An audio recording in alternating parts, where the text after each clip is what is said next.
Apa yang saya pelajari itu sebetulnya pertanyaan besar yang dulu ketika, jadi saya angkatan tahun 91 Ustaz, S1 saya. Begitu saya masuk, Ustadz-Ustadz, senior-senior di HMI dan semuanya bercerita bahwa Islam akan bangkit, Islam akan bangkit, kan gitu kan. Ini adalah milenium ketiga, Islam akan bangkit dahsyat.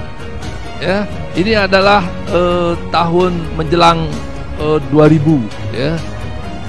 Tapi menjelang ke sini yang saya rasakan itu adalah yang mana kebangkitan Islam. Nah, saya diam-diam bertanya pada diri saya karena hampir semua buku. Jadi saya itu orang kampung. Nggak tahu ini adik-adik mahasiswanya orang kampung nggak nih?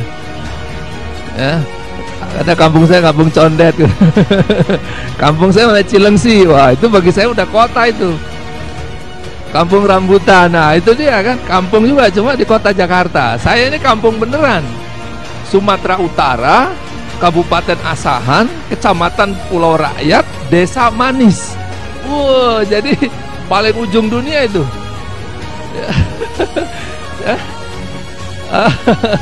Jadi bener-bener kampungan gitu ya. Nah, begitu saya ke Medan S1, saya merasa baru terbuka mata saya. Oh, ininya dunia. Tapi di dalam batin saya atau dalam pikiran saya harus mengenal dunia ini gitu. Ya, nah dorongan itu membuat saya setiap kali bertemu dengan orang-orang kota saya minder. Ya, pasti ini ilmunya lebih banyak, pasti ini pengetahuannya lebih banyak ya. Dan pikiran saya, ini anak orang lebih kaya dari saya, pengetahuannya lebih banyak dari saya, kemana-mana pengalamannya pasti lebih banyak dari saya. Nah, rasa minder itu bagi saya itu mendorong saya untuk tidak mau kalah dengan mereka. Nah, yang saya perhatikan mahasiswa saat itu adalah kalau udah break belajar pasti di kantin ngobrol lama-lama, ya kan? Terus kalau nggak ada dosen itu pasti nongkrong gitar-gitaran, nyanyi-nyanyi, apalagi Sabtu Minggu begitu kan. Nah, itulah kesempatan bagi saya, apa yang mereka tidak kerjakan saya harus kerjakan. Begitu hari pertama saya masuk kampus, saya lihat tuh daftar silabusnya, banyak ini. Nah, waktu itu ada rezeki sedikit, saya beli buku pelajaran mengenai apa yang akan dipelajari semester ini. Jadi paling tidak satu mata kuliah itu 5 buku yang harus saya baca. Jadi sebelum dosen masuk, saya sudah baca dulu. Jadi begitu dosen nerangin, saya tahu ini dari buku ini dijelasin. Oh, ini dari buku ini. Sehingga pertanyaan saya itu pertanyaan yang bukan lagi soal what, tapi soal sudah mengapa. Dan pertanyaan saya sangat kritis.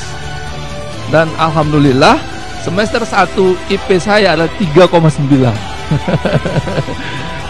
Tepuk tangan dulu dong, yang semangat ya. Nah, orang-orang naik bus, naik angkot kemana-mana. Saya juga naik bus, naik angkot. Tapi apa yang saya lakukan di sana? Saya baca buku. Setiap hari saya baca buku. Jadi saya merasa ketinggalan sangat jauh dengan teman-teman di kota itu, sehingga saya harus memaksa diri saya untuk membaca setiap hari. Waktu itu keluar bukunya Cak Nur tahun 91. Ya, saya nggak tahu buku apa yang saya baca itu, pokoknya saya baca aja semua. Begitu ada buku tebel segini, itu seminggu saya tidak keluar kamar hanya untuk baca buku itu. Ya, dan buku itu tamat, saya ngerti tata nilai Robbaniyah apa, tauhid apa. Begini rupanya dunia ini. Saya kaget-kaget itu. Ya, dari Medan ke kampung itu saya baca buku. Orang tidur di bus, saya baca buku. Ya, orang ngobrol di kereta api, saya baca buku. Jadi saya itu akhirnya keranjingan untuk membaca dan menulis makalah. Itu saat S1 itu. Nah, saya tinggal di sebuah asrama. Nah, ini tinggal di asrama ya anak-anak, adik mahasiswa ya? Oke ya, Anda tinggal di asrama sini. Nah, waktu itu teman saya di asrama itu adalah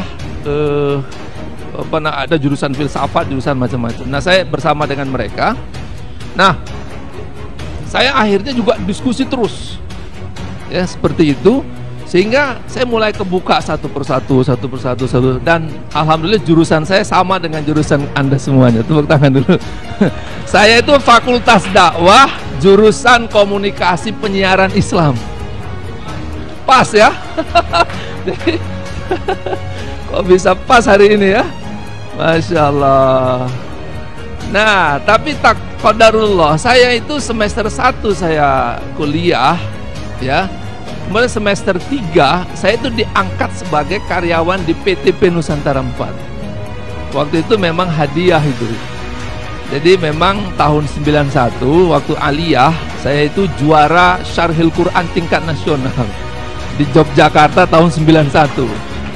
Waktu itu guru saya ada Pak Yusnar Yusuf yang sekarang di Ketua MUI dan beberapa guru-guru saya yang lain melatih saya untuk bisa pidato. Ya, ini teman-teman mahasiswa ini ya, coba, saya itu benar-benar orang kampung dan nggak tahu cara pidato kayak mana, itu nggak tahu. Nah, suatu hari saya diperdengarkan kasetnya Zainuddin MZ. Sudahlah di kampung dengar pidato itu, wih keren banget ya ini ya. Dan nggak punya tape, nggak punya radio, nggak punya apa kan, gimana caranya dengerin kaset ini? Ada teman tetangga minjemin, jadi kasetnya dipinjamkan, tape-nya dipinjamkan. Setiap malam saya dengerin tuh Zainuddin MZ. Saya catat satu persatu, semua saya catat, lawaknya saya catat, isinya semuanya saya catat. Dan kalau saya pidato 100% mirip Zainuddin MZ. Dan begitu tampil, karena Zainuddin MZ tahun 91 kan lagi dai sejuta umat, ya. Tidak ada dai yang lebih terkenal kecuali dia. Nah, begitu saya pidato lomba Syarhil Quran, ya, saya tampil pertama, waduh, semua orang tepuk tangan luar biasa. Nah, grup kedua grogi, pingsan di podium. Itu saya menyaksikan, wih luar biasa ini. Saya juga nggak ngerti kan, badan saya kecil gitu kan. Nah, kemudian menang di tingkat kecamatan, diantar ke kabupaten. Kabupaten saya gara-gara minum apa namanya es tebu. Saya nggak tahu itu seperti apa. Rupanya banyak lalat di situ, ya, kurang bersih itu si penjualnya. Akhirnya saya batuk. Padahal besok nampil Syarhil Quran tingkat kabupaten. Nah, malamnya batuk, serah nggak ada suara, kalahlah besoknya. Jadi karena suara saya nggak ada, udah pulang kampung. Tahun depannya saya ikut lagi. Desa menang, kecamatan menang, kabupaten menang, provinsi kalah, juara 2. Tapi dari 3 regu Syarhil Quran itu, satu dari Kota Madya Medan, PTP Nusantara 4, kami grup saya, satu lagi Lonsum, London Sumatera. Nah, saya untuk mewakili tingkat nasional dipilih sebagai pensyarahnya. Ya, akhirnya Sumatera Utara adalah saya, Medan, dan Lonsum. Nah, begitu nampil di Yogyakarta, tepuk tangannya gemuruh itu di Bulak Sumur UGM. Kenapa? Mirip Zainuddin MZ. Dan alhamdulillah diumumkan di depan alun-alun itu, Masya Allah, juara 1 Syarhil Quran tingkat nasional adalah Provinsi Sumatera Utara. Nah, itu dia. Saya baru melihat dunia itu. Pulang ke Medan dikalungin bunga. Wih, kayak gini rasanya. Sama gubernur. Sama gubernur dikalungin bunga. Nah, begitu ke PTP pulang, dirutnya pulang dari Jepang, diumumkan karena menang ini dari utusan PTP ini. Saya di tengah, sebelah saya bapak saya, sebelah kiri ibu saya. Karena Ananda Legisan sudah membawa harum nama PTP, kepadanya diberikan beasiswa kuliah 5 tahun di perguruan tinggi dan diangkat sebagai karyawan PTP Nusantara 4. Masya Allah. Nah, padahal nih teman-teman nih dari mahasiswa ini, coba lihat ya, saya sebenarnya ingin menceritakan semangat saya bahwa saya itu dalam keterbatasan. Coba ya, dalam keterbatasan Allah itu sebenarnya memberikan 1000 jalan bagi hambanya. Coba lihat ya, begitu saya tamat Sanawiyah, saya itu nggak bisa sekolah, ya, orang tua saya nggak punya. Kemudian saya waktu itu drop out setahun. Nah, tiap malam saya ngajar ngaji di masjidnya Nurul Iman, masjid kecil di kampung. Setiap malam saya ngajar ngaji. Kalau udah malam minggu, aduh susahnya luar biasa Ustaz. Karena anak-anak muda di situ kan jalan-jalan sana sini, saya masih ngajar ngaji. Kalau lihat keluar masjid tuh, aduh mak, saya ini jadi apa ini, ngajar ngaji terus. Mereka itu bermain-main indahnya luar biasa, ya. Nah, satu waktu saya bilang ke bapak saya, Pak, saya pengen lah sekolah lagi tahun depan. Nih, kalau saya cerita gini mau nangis aja ya, ingat bapak saya. Nah, kemudian saya bilang, Dan nanti kalau saya sudah dewasa, saya pengen bisa kuliah. Bapak saya bilang apa? Apa? Kuliah? Kuliah dengkulmu itu. Dengkul. Itu kalau orang Jawa itu sudah di apa ya? Sudah kasar gitulah kata-katanya itu. Iya, tapi doakanlah Pak, mudah-mudahan saya bisa. Nah, saya kerja Pak di bawah kelapa sawit tuh ngutipin berondolan. Kelapa sawit tuh ya, ada anak sini ya. Pohon kelapa sawit tuh nggak? Nah, itu ngutipin berondolan, ngangkatin janjang kelapa sawit. Masih kecil Pak, tamat sanawiyah. Dapat duit 70.000. Ya. Tapi entah ide dari mana Ustaz. Dari uang 70.000 itu saya bayarkan SPP 6 bulan di sekolah aliyah. Ya, selebihnya beli baju, ya, beli seragam, dan selebihnya kasih ke orang tua. Subhanallah. Itulah 3 tahun saya di aliyah. Setiap malam saya ngajar ngaji, setiap hari Jumat saya kerja membersihkan kuburan supaya saya bisa bayar SPP.